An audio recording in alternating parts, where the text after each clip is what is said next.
Tržiški muzej je edini muzej na Slovenskem, ki hrani posebno čevljarsko luč.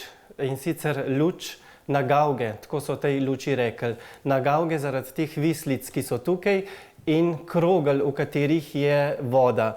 Namreč luč tukaj iz sredine se skozi te krogle usmeri točno tja, kjer jo čevljar potrebuje. Torej v naročje čevljarja, kjer je ta popravljal obutev oziroma izdeloval novo. In ta luč je pravzaprav iznajdba 16. stoletja. Takrat so take luči v Evropi začeli uporabljati, takrat je ta izum nastal in je pomagal čevljarjem, da so lahko delali tudi po zimi, takrat, ko je bil dan kratek.